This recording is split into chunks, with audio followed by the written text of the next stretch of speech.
میرے دینی، ملی، تاریخی، سیاسی اور عمرانی فکر کا خلاصہ،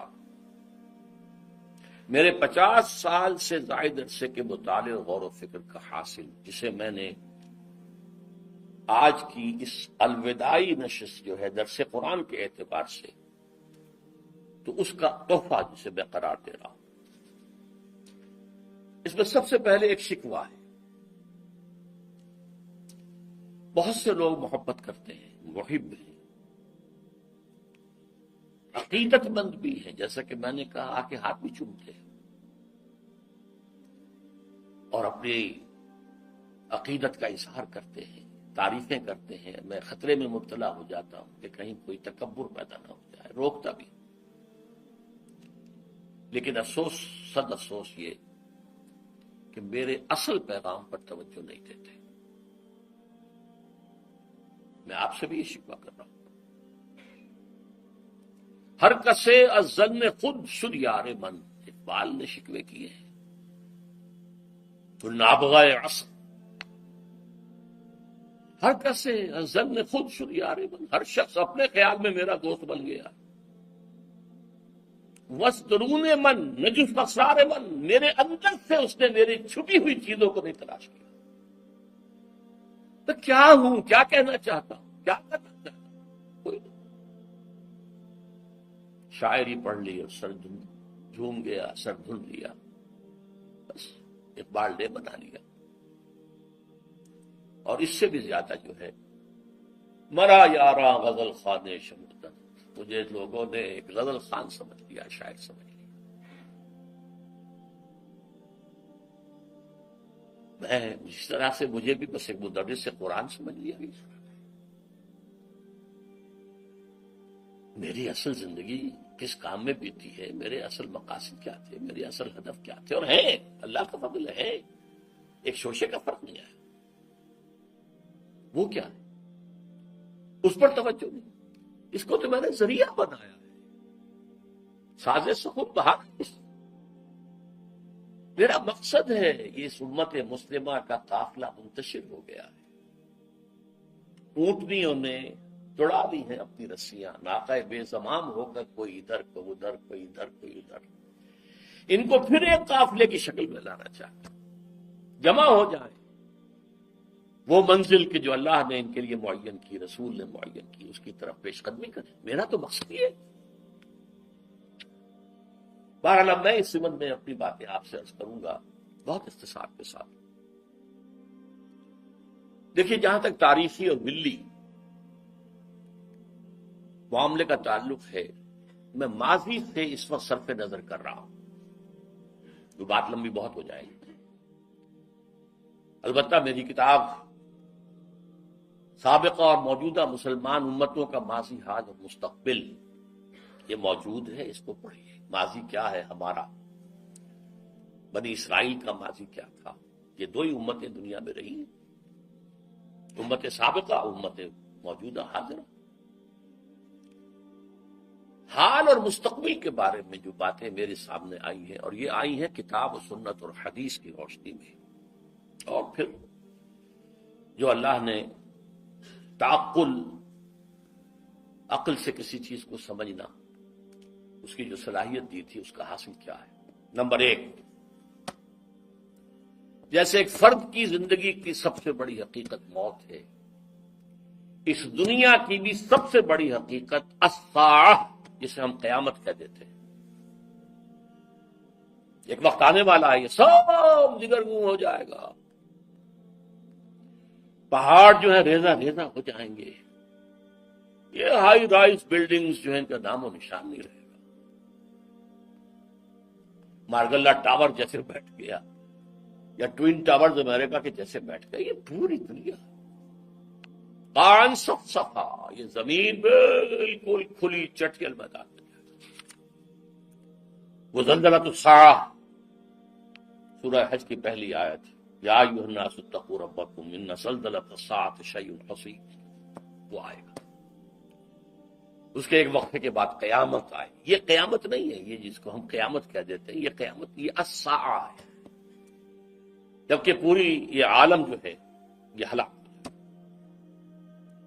کچھ عرصے کے بعد پھر انہیں اٹھایا جائے گا. یہ اٹھایا جانا والا دن قیامت ہے. قام یقوم قیامت، قیامت کھڑے ہونا، تمام انسان زندہ کر دیے جائیں اپنی اپنی قبروں سے، یا جہاں جہاں بھی ان کے کچھ بقایا جات کہیں ہیں وہاں سے بھاگے ہوئے چلے آئیں گے.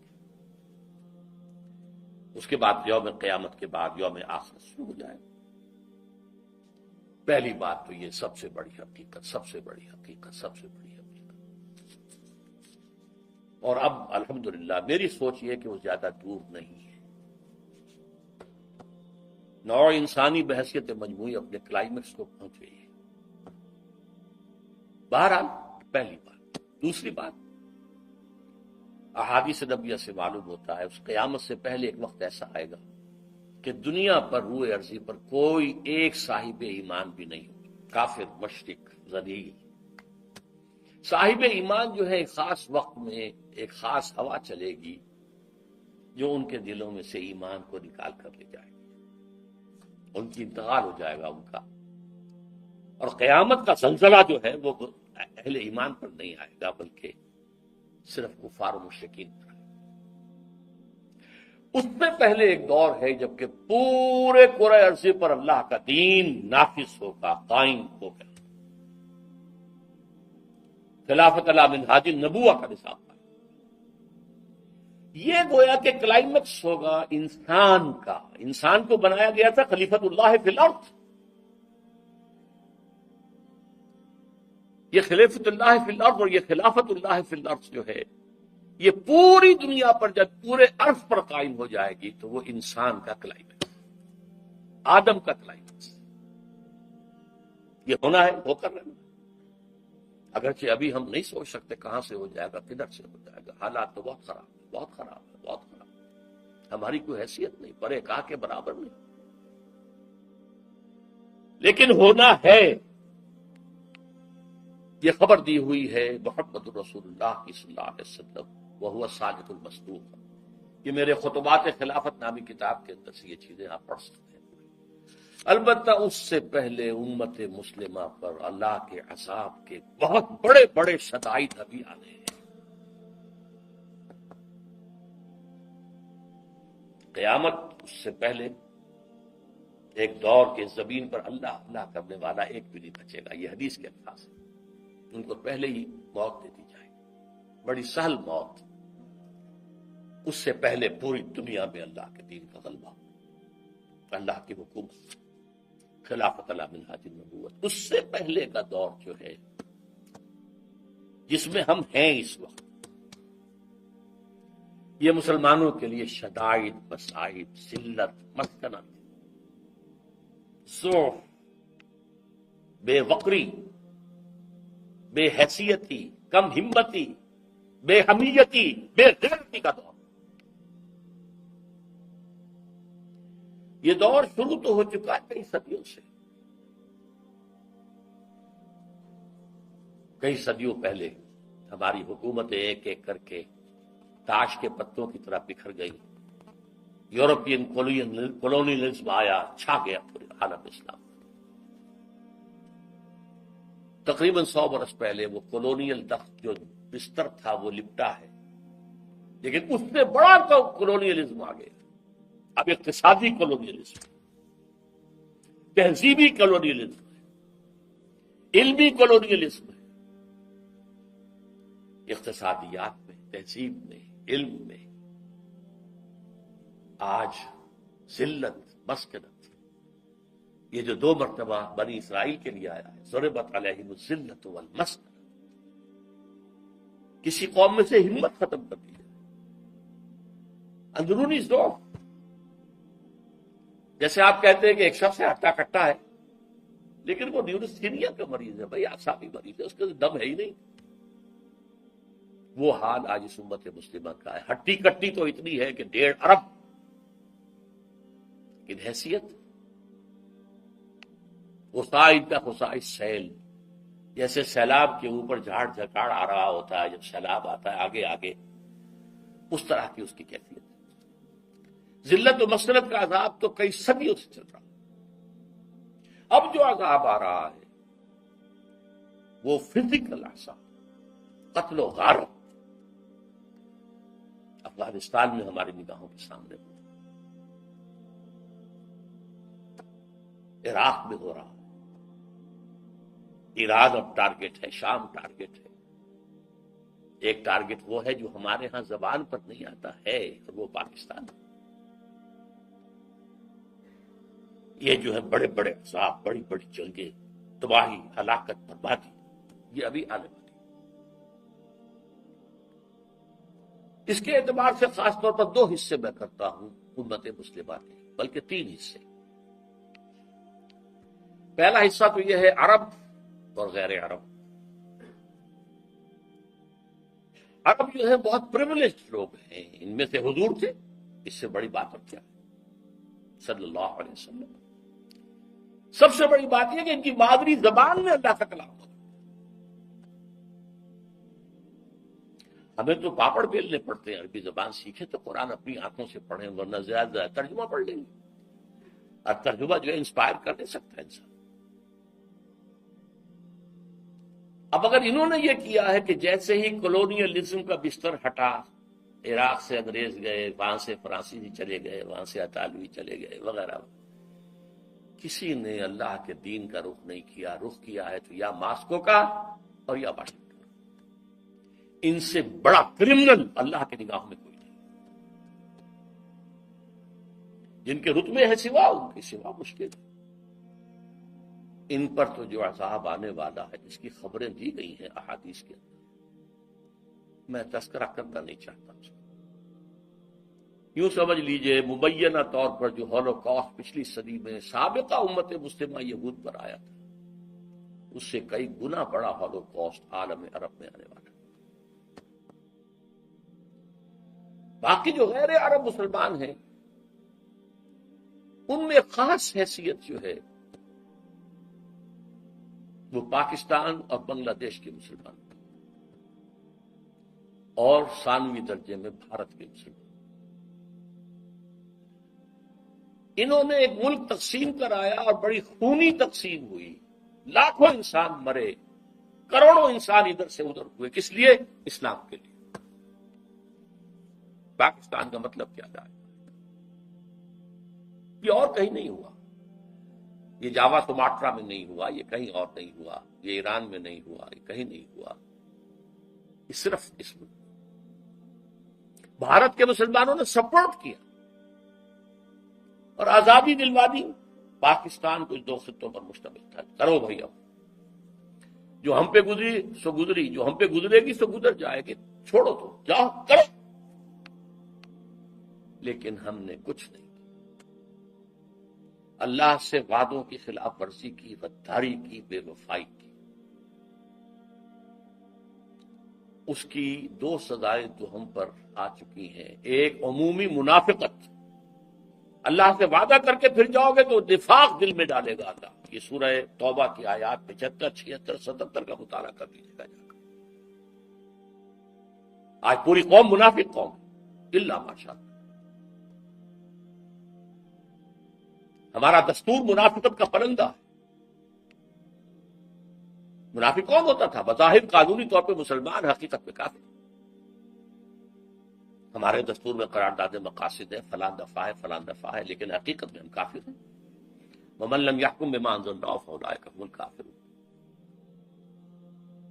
بنگلہ دیش کا معاملہ بھی یہی ہے۔ بھارت کے مسلمان تھوڑے انڈائریکٹلی اس میں مجرم ہیں، انہوں نے سپورٹ کیا تھا۔ اصل مجرم جو ہے پاکستان اور بنگلہ دیش کے مسلمان۔ یہ ہے، اس میں جو ہے اس سے علاج کیا ہے، اس کا نکلنے کی کوئی صورت ہے یا نہیں ہے؟ ایک ہی علاج ہے، ایک ہی علاج ہے، ایک ہی علاج ہے۔ دنیا کے کسی ایک سائزیبل ملک کے اندر اگر اسلام کا نظام پورا قائم کر کے دنیا کو دکھا دیا جائے اور چیلنج کیا جائے، come and see with your own eyes this is Islam, تب وہ شہادت علی الناس کی ذمہ داری بطور فرض کفایہ ادا ہو جائے۔ پوری امت نہ بھی ایسا کر سکے، لیکن امت کا کوئی حصہ، کوئی سائزیبل ملک یہ کر کے دکھا دے تو یہ پوری امت کی طرف سے فرض کفایہ ہو جائے۔ جیسے جنازے کی نماز کچھ لوگ بھی پڑھ لیں تو فرض کفایہ ادا ہو گیا، باقی سب لوگ جو بستی کے ہیں وہ اس سے مستثنا ہو گئے۔ کوئی بھی نہ پڑھے تو سب مجرم، سب گناہ گار، اس وقت ہم سب گناہ گار۔ لیکن یہ کہ یہ 40 کروڑ کے قریب مسلمان جو میں نے آپ کو بتایا پاکستان، بھارت اور بنگلہ دیش میں ہیں، 30 کروڑ مسلمان عالم عرب کے ہیں، 40 یہ، باقی اور ہے مختلف متفرق 70 کروڑ، یہ تیسرے درجے میں۔ اگر ہم کسی بھی خطے میں وہ اسلام کا نظام قائم کر کے دکھا دیں تو بحیثیت امت مسلمہ جو ہمارا فرض منصبی تھا، یہ تکونوا شہداء علی الناس، لوگوں پر گواہی دو، یہ ہے اللہ کا دین، آؤ دیکھو، تو اللہ کا یہ عذاب ختم ہوگا، صورتحال تبدیل۔ یہ میں نے ذرا عالمی سطح پر بات کی ہے۔ اب آئیے پاکستان۔ میں آج بھی اس کا قائل ہوں کہ پاکستان اسی کام کے لیے قائم ہوا تھا۔ علامہ اقبال کا فکر، خاص طور پر 30 میں جو ان کا خطبہ الہ آباد، اس سے پہلے ان کی شاعری، کیا کہنے ہیں اس کے، جو سور پھونکا تھا۔ پھر قائد اعظم نے 1938 سے 47 تک جو راگ الاپا ہے، اسلام اسلام اسلام اسلام اسلام اسلام، اس کے نتیجے میں 1946 کے الیکشنز کے اندر مسلم لیگ کو حیثیت حاصل ہوئی۔ یہ مسلمانان ہند کی واحد نمائندگی، اور یہ اللہ کا اصل میں معجزہ ہے۔ میں نے لکھی ہے کتاب استحکام پاکستان، پڑھیے اس کو۔ میں کہتا ہوں پاکستان کا قیام ایک معجزہ ہے۔ معجزہ کیوں ظاہر ہوا؟ کہ ہم نے کہا تھا اے اللہ ہمیں آزادی دے ہندو سے اور انگریز سے، تو ہم تیرے دین کا بول بالا کریں، خلافت راستہ کا نظام دنیا کو ایک دفعہ پھر دکھا دیں۔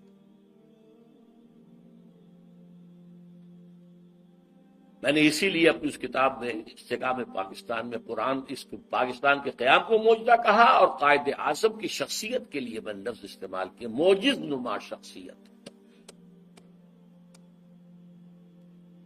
لیکن افسوس صد افسوس کہ ہماری پہلی نسل جو ہے وہ اس میں بالکل ناکام ہو، وعدہ خلافی کی۔ ہم نے بھی واشنگٹن کی طرف اپنا قبلہ سیدھا کر دیا، مغربی تہذیب و کلچر کے لیے دروازے کھول دیے، امریکہ کی عالمی پالیسیوں کا ایک اعلی کار۔ یہ کل پاکستان کی تاریخ ہے، یہ کوئی آج کی بات نہیں ہے، یہ صرف مشرف کی بات نہیں ہے، پوری پاکستان کی تاریخ ہے۔ بہرحال یہ جو سزا کا معاملہ تھا، یہ منافقت کی شکل میں تو سزا ہمیں مل گئی، اور ایک بہت بڑا وار 1971 میں پاکستان تو لاکھوں افراد مارے گئے، 93,000 ہمارا قیدی اس ہندو کے قید میں گیا کہ جس پر ہم نے کہیں 1000 برس کہیں 800 برس حکومت کی تھی۔ پاکستان مشرقی پاکستان نہیں رہا، بنگلہ دیش میں۔ لیکن آج سے کچھ 20 سال پہلے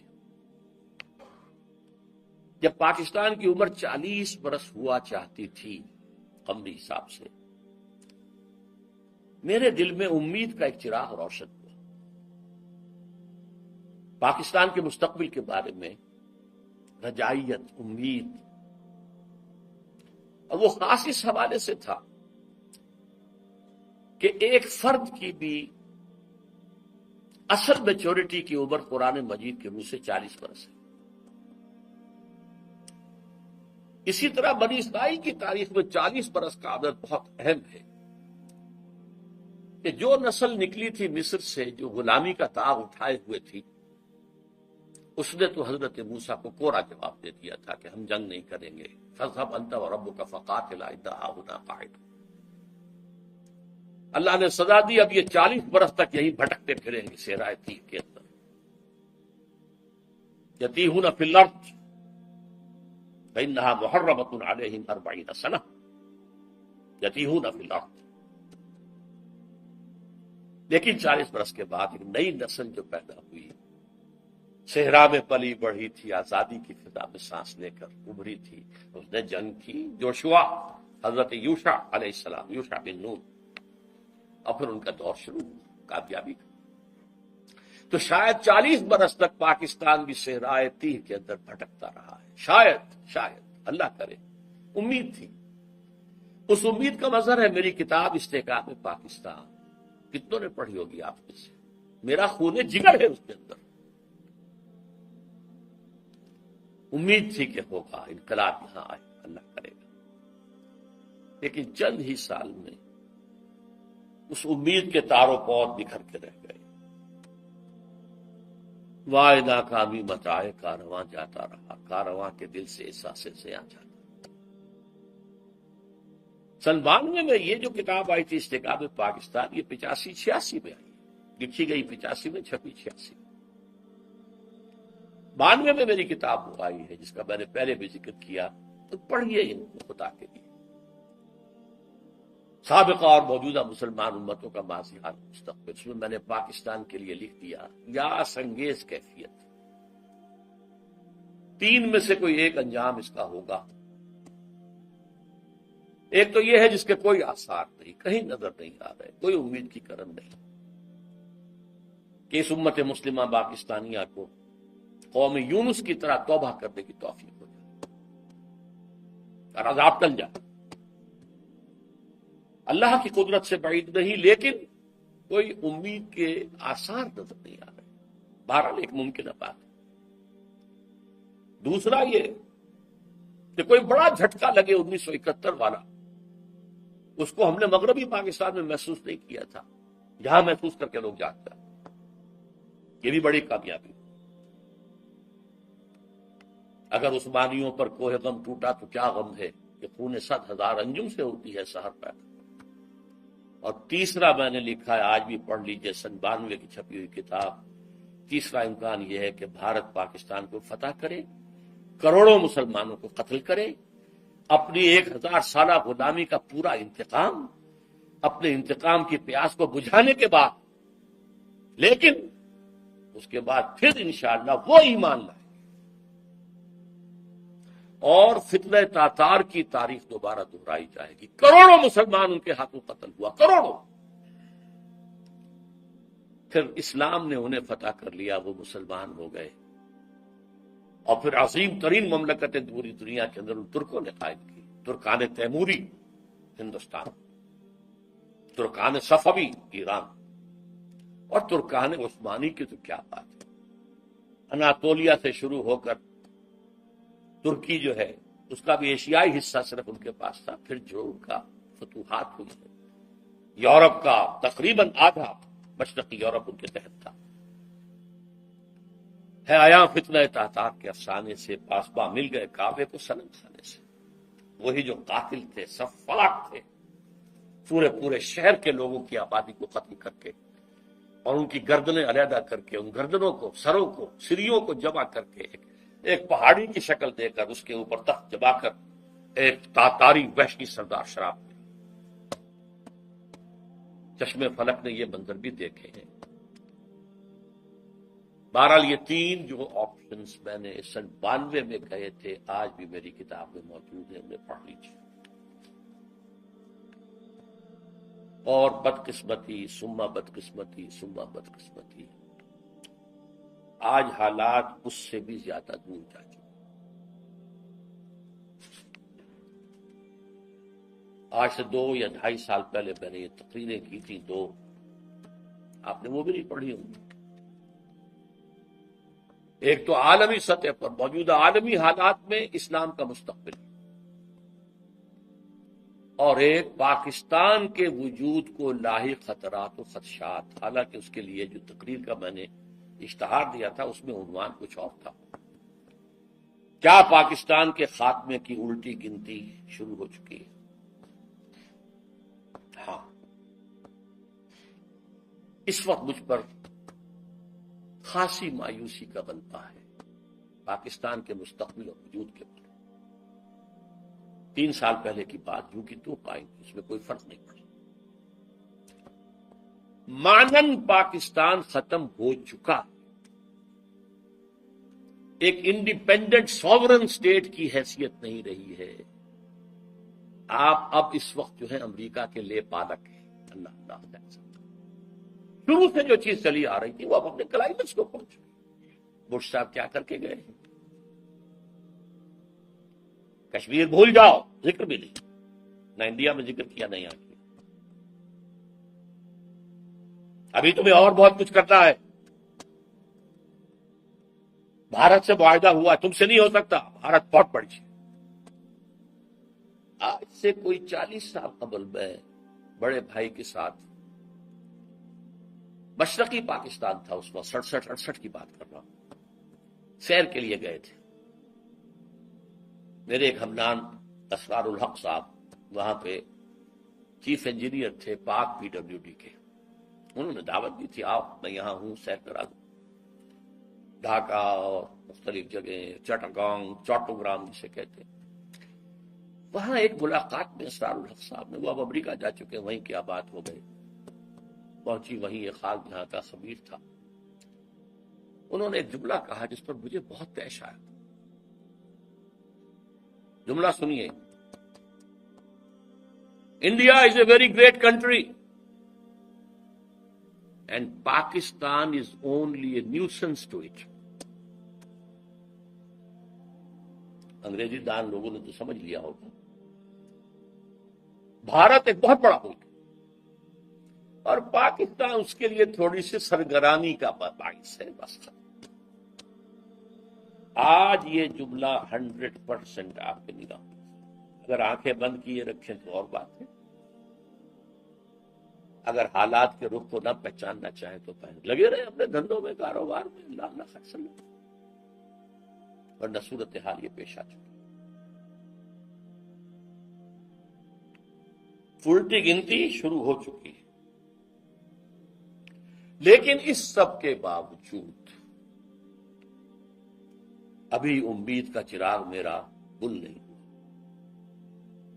مدھم پڑ گیا ہے، ٹمٹما رہا ہے. لیکن میرا ایک جو امید کا سہارا ہے وہ 400 برس کی تاریخ ہے بھارت کی، ہندوستان کی، جس کے کوئی منطقی تقاضے نظر آتے اور مستقبل کی پیشین گوئیاں ہیں محمد رسول اللہ صلی اللہ علیہ وسلم. تو یا ماضی میں روشنی نظر آتی ہے یا مستقبل میں نہیں، کچھ. We have been cut to size. اور جو تھوڑا سا شوشہ چھوڑا ہے مشرف صاحب نے کہ میرا جو چین کا دورہ تھا وہ اسی مقصد کے لیے تھا، وہ بیلنس کرنے کے لیے گئے تھے. اول تو چین آپ کو گھاس ڈالے گا نہیں، ابھی طویل عرصے تک اس کا ارادہ کنفرنٹیشن کا ہے ہی نہیں. وہ اپنی اکانومی کو ڈیولپ کرنے میں لگا ہوا ہے.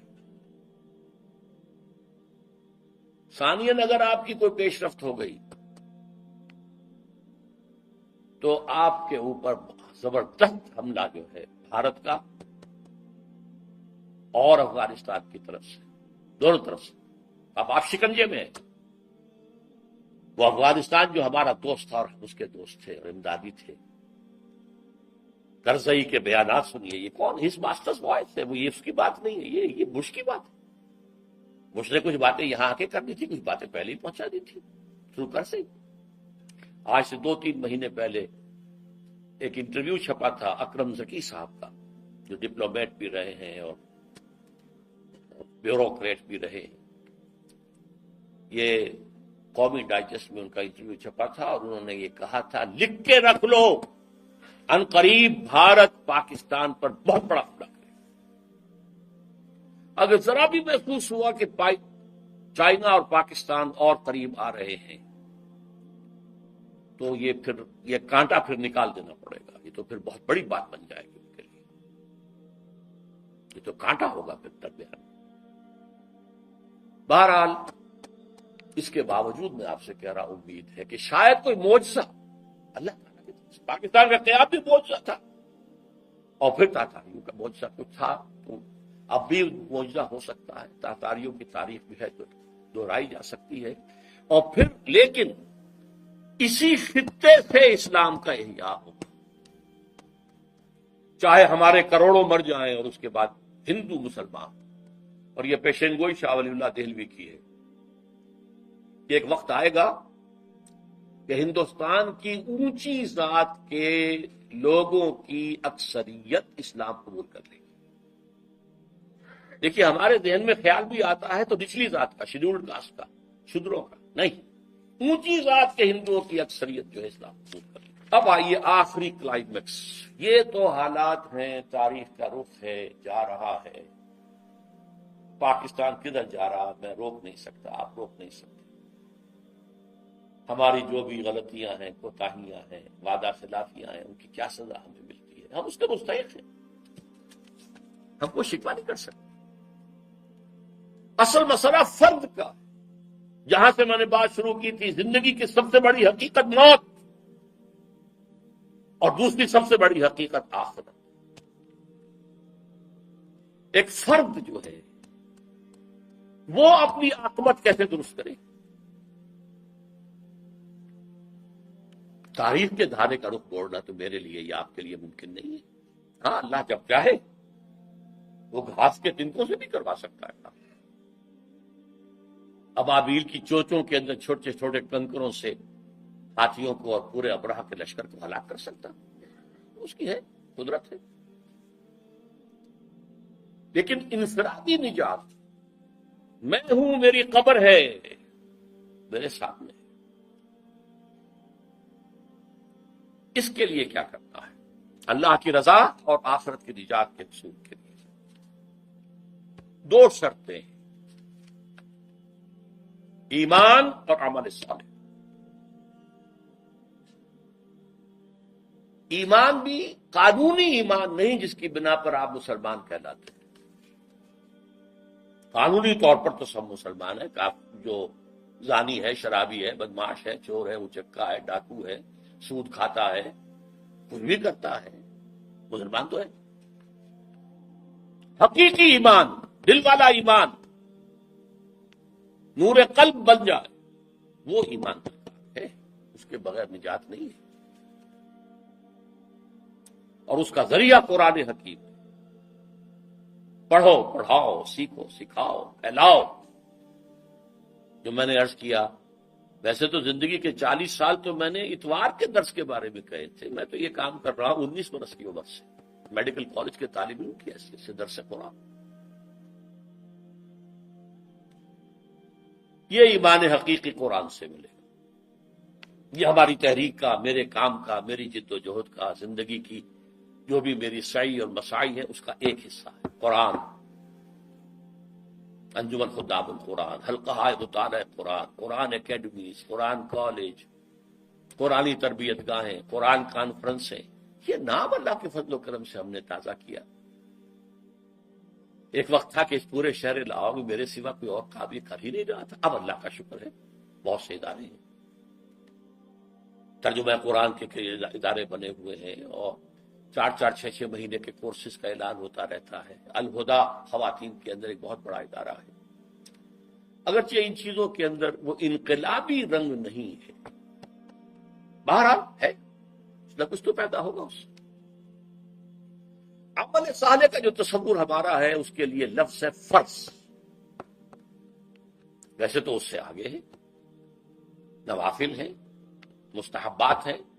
فرض، اس پر نجات کا دار و مدار. البتہ یہ فرض کیا ہے یہ سمجھ لیجئے. سب سے بڑی بدقسمتی یہ ہے کہ ان کا تصور ہمارا محدود ہو گیا. نماز، روزہ، حج، زکوٰۃ فرض. کوئی کرتا ہو تب بھی جانتا ہے کہ یہ فرض ہے، کوئی نہ کرتا ہو تب بھی جانتا ہے کہ یہ فرض ہے. کوتاہی ہے میری، میں نہیں کر رہا ہوں، ٹھیک ہے تو فرض. ایک فرض جس کا تعلق قانونی اسلام سے نہیں ہے، حقیقی ایمان سے ہے، وہ ہے جہاد فی سبیل اللہ، جس کے بغیر نجات نہیں ہے. اس لیے کہ ایمان کا لازمی تقاضا وہ ہے جہاد فی سبیل اللہ. یہ نہیں کریں گے تو نجات نہیں ہے. ایمان کا تقاضا وہ ہے، حقیقی ایمان کا تقاضا وہ ہے. اسلام کے ارکان یہی ہے، کلمہ شہادت، نماز، روزہ، یہ اسلام کے ارکان. ایمان کا رکن اعظم رکن رکین جہاد فی سبیل اللہ. اس کے 3 لیول. پہلا جہاد نفس کے خلاف، معاشرے کے خلاف، شیطان کے خلاف، تاکہ آپ واقعی اللہ کے بندے بن جائیں، اس کی اطاعت اور عبادت کا حق ادا کریں. یہ پہلا کام. مکمل اطاعت آپ نہیں کر سکتے جب تک کہ باطل نظام آپ کے سر پر ہے. سود کو آپ ختم نہیں کر سکتے. فضا کے اندر موجود ہے جو میری سانس کے ساتھ میرے اندر جا رہا. چور کا آپ ہاتھ نہیں کاٹ سکتے جب تک کہ وہ نظام آئے. لہذا ہماری بندگی جو ہے، نہ بندگی میری بندگی ہے، ہماری بندگی جزوی ہے. لیکن جس حد تک بھی اللہ کے احکام پر آپ عمل پیرا ہو سکیں اور نہ کریں تو آپ مجرم. جس حکم پر عمل پیرا ہو سکتے ہیں عمل پیرا ہو جائے، اور جو کمی رہ جائے گی اس کا ایک کفارہ ہے جو میں بعد میں بیان کرتا ہوں. پہلا فرض یہ ہے. اسی میں نماز آ گئی، روزے آ گیا، حج آ گئی، زکوٰۃ آ گئی، حرام خوری سے بچنا آ گیا، حلال پر اکتفا کرنا آ گیا، ساری چیزیں آ جائیں گی. دوسرا فرض ہے دعوت و تبلیغ. اب اسی کی دعوت دو، اسی کی طرف بلاؤ، اپنی اپنی ذہنی سطح کے مطابق. جو انٹلیکچوئل ہے وہ انٹلیکچوئل کو دعوت ہے، جو عام پڑھا لکھا آدمی ہے وہ عام پڑھے لکھے آدمیوں کو دعوت، جو جاہل ہے وہ بھی دعوت دے. وہ لوگوں کے سامنے روئے، بھائیوں میں تو زندگی گنوا بیٹھا لیکن تمہارے اندر ابھی دم ہے. دین سیکھو اور سکھاؤ، پڑھو اور پڑھاؤ، سمجھو اور سمجھاؤ. خیرکم من تعلم القرآن وعلمہ. اگر یہ آپ نہیں کرتے تو آپ کا ایمان موجود نہیں. اس پر میرے دروس، اس پر پورا منتخب نصاب قرآن مجید کا، جس کے 12 درس دیے، اپنے پاس سے نہیں کہہ رہا، قرآن سے کہا ہے. میں نے قرآن سے ثابت کیا، ایک ایک لفظ قرآن سے ثابت کیا، قرآن ہی سے بیان کیا. نمبر 3، اس دین کو قائم کرنے کی جدوجہد کرو. یہ سب سے کٹھن، سب سے اونچی منزل ہے،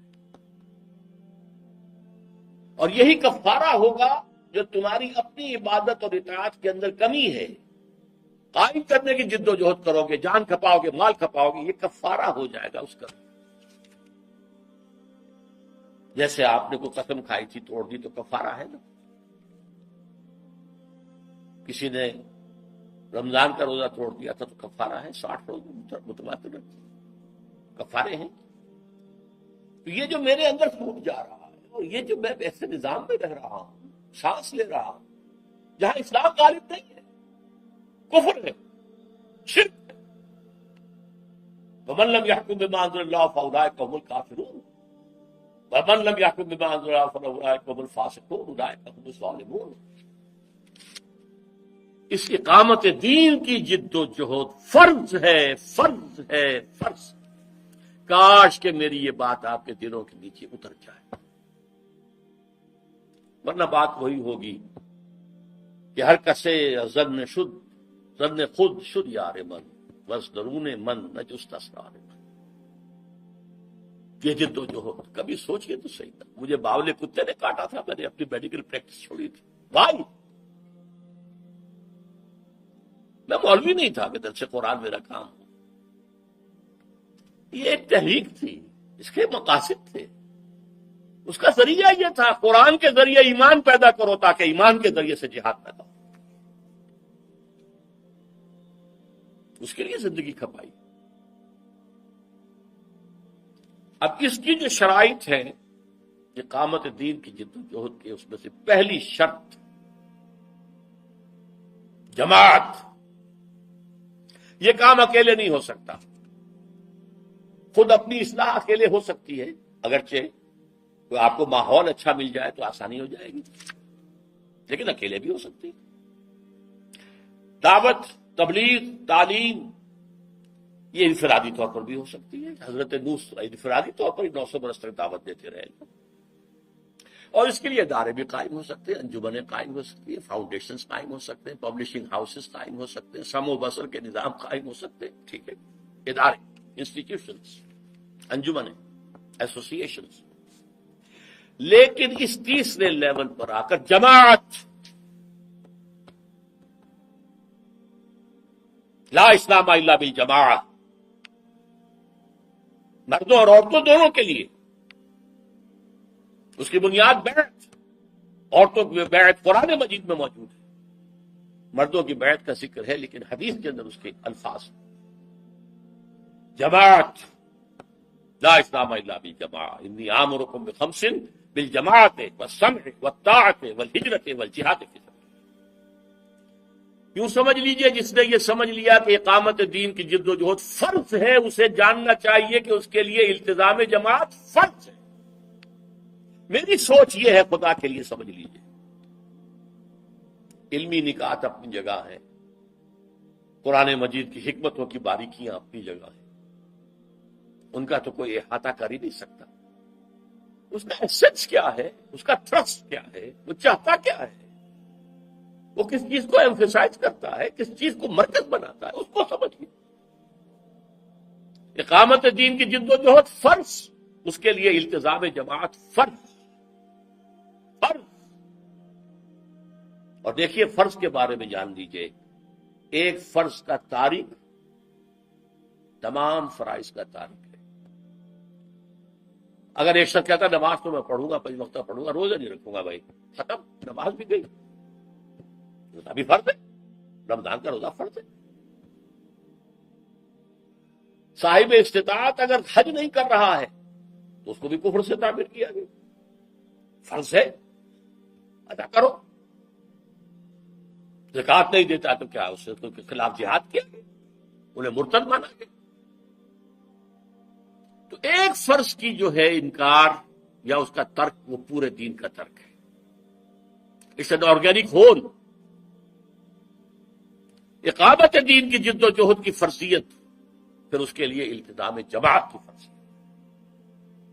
البتہ یہاں ایک سوال پیدا ہوگا، جماعت آپ کو تلاش کرنی پڑے گی، خود جماعت بنانا آسان نہیں ہے، دانتوں پسینہ آتا ہے جماعت بنانا، لیکن چلتا ہوا قافلہ مل جائے تو کیا کہ اللہ کا فضل، اللہ کا کرم، ایک جماعت ہے۔ لیکن اب آپ کے لیے کیا ہے، کئی جماعتیں، کیا کریں؟ میں اس کا ایک جواب دیا کرتا ہوں، بھائی آپ کے پاؤں کو جوتے کی ضرورت ہے نا، آپ یہ کہہ کر گھر میں نہیں بیٹھ رہتے کہ پتہ نہیں جوتا صحیح کہاں ملتا ہے۔ کسی زمانے میں تو وہ گتے کا ہی سول لگا دیتے تھے، کہاں سے ٹھیک ملتا ہے ہمیں کیا پتا، کیا آپ جوتا نہیں خریدیں گے؟ آپ چاہیں گے بازار دیکھیں گے، منڈی دیکھیں گے، دکانیں دیکھیں گے، قیمتیں کمپیئر کریں گے، ذرا موڑ پروڑ کے دیکھیں گے، خریدیں گے۔ اس نیسیسٹی۔ جماعتوں کو آپ سٹڈی کریں، یہ بھی آپ کا جہاد ہے، جماعت کی تلاش۔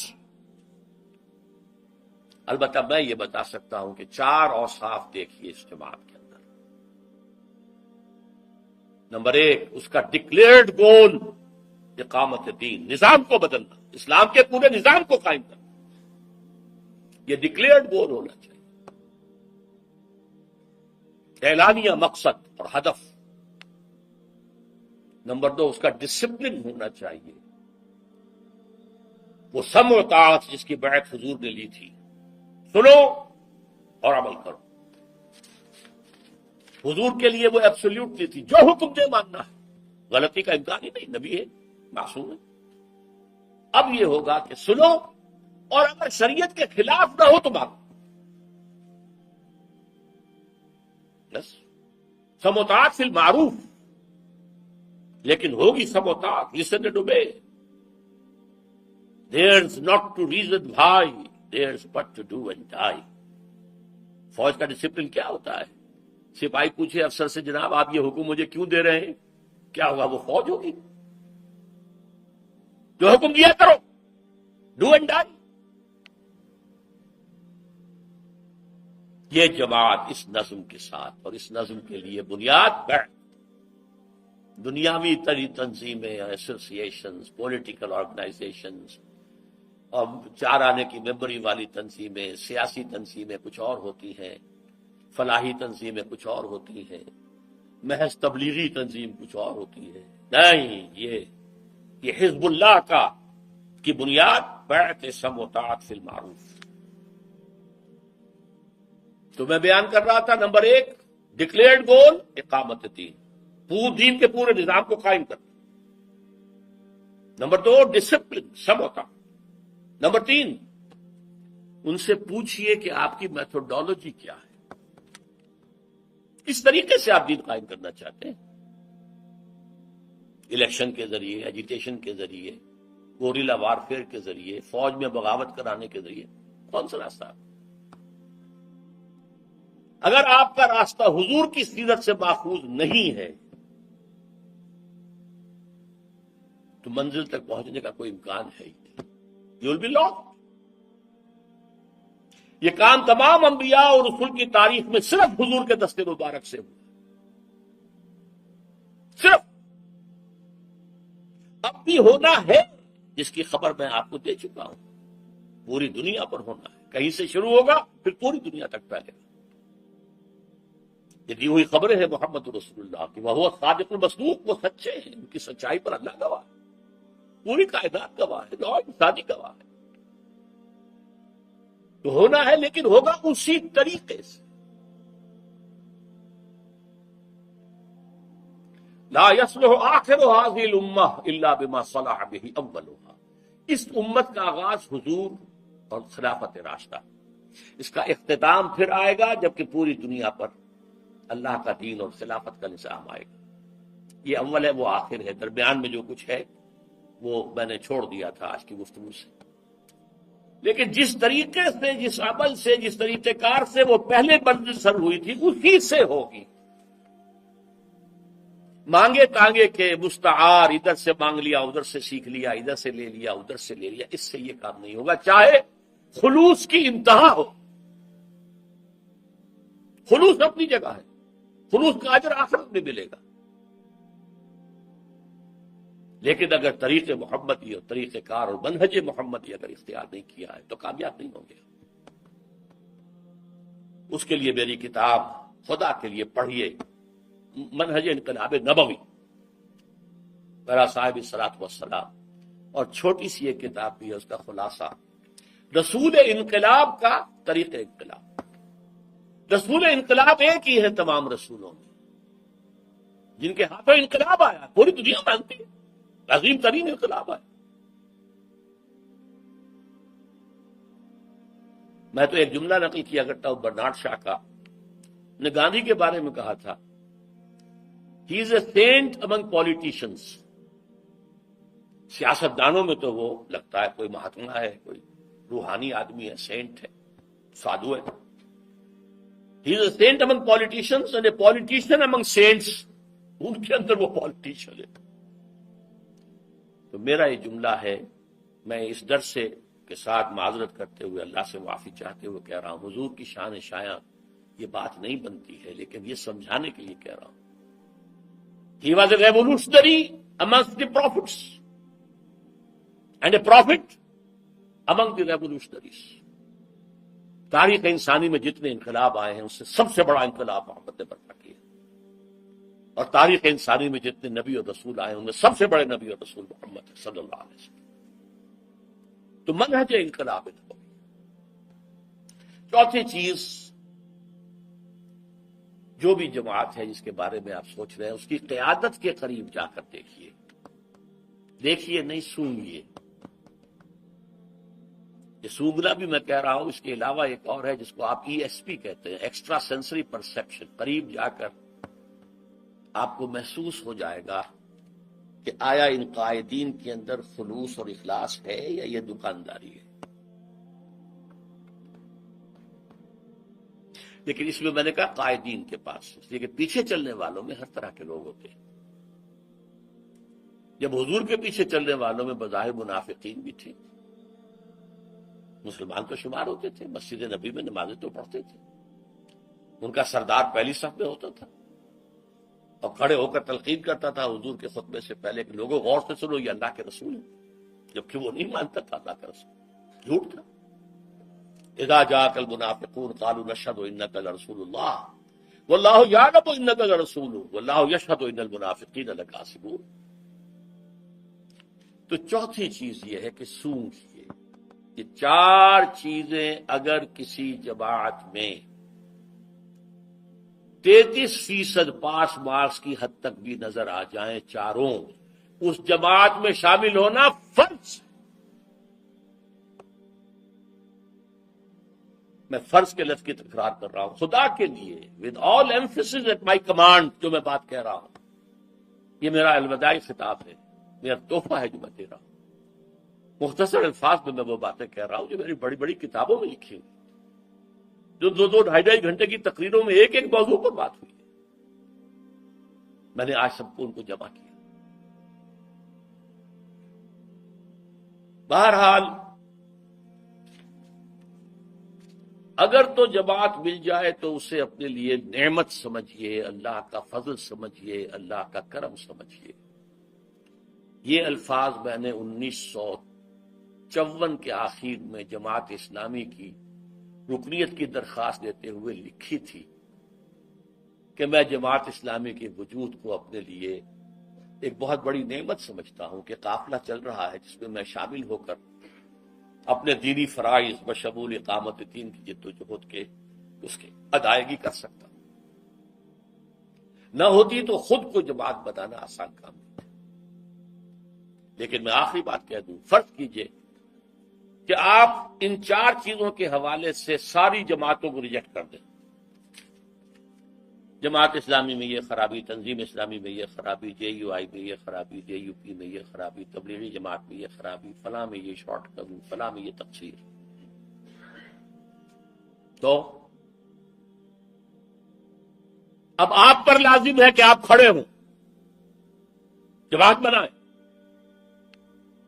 فرض کیجیے آپ کی طرف ایک آدمی آتا، کوئی بات نہیں، ایک اکیلا، 2 جماعت، ایک امام ایک مقتدی، جماعت کا آپ کو ثواب مل جائے۔ نبی بھی ایسے گزرے، ان کے ساتھ کوئی نہیں ہے، کوئی پرواہ نہیں۔ کیا جو کہ اللہ تعالیٰ آپ کی طرف لوگوں کا رجوع کر دے، لوگ آ جائیں۔ لیکن جماعت کے باہر اسلام نہیں، لا اسلام الا بالجماعت۔ اور بیعت کے لیے آیا، من مات ولیس فی عنقہ بیعۃ فقد مات میتۃ جاہلیہ، جو مسلمان مرا اس حال میں کہ اس کی گردن میں بیعت کا قلادہ نہیں تھا، وہ جاہلیت کی موت مرا، اسلام کی موت نہیں مرا۔ اس اعتبار سے پھر آدمی خود کھڑا ہو۔ بہرحال یہ چیزیں ہیں ان کے لیے دمادم زن، دمادم زن، دمادم زن، بانشہ درویشی درساز و دمادم زن۔ اب یہ کہ اگر آپ کی کوششوں کو کچھ کامیابی نظر آ رہی ہو، اللہ کا فضل سمجھیے، کہ آپ کی طاقت اور صلاحیت کا نتیجہ نہیں ہے، کہ اللہ کی توفیق نہیں آئے کوئی پرواہ نہیں، قطعاً کوئی پرواہ نہیں، قطعاً کوئی پرواہ نہیں۔ اگر آپ لگے رہے تو دنیا میں کوئی تبدیلی آئے نہ آئے، آپ کی عاقبت سنور جائے گی،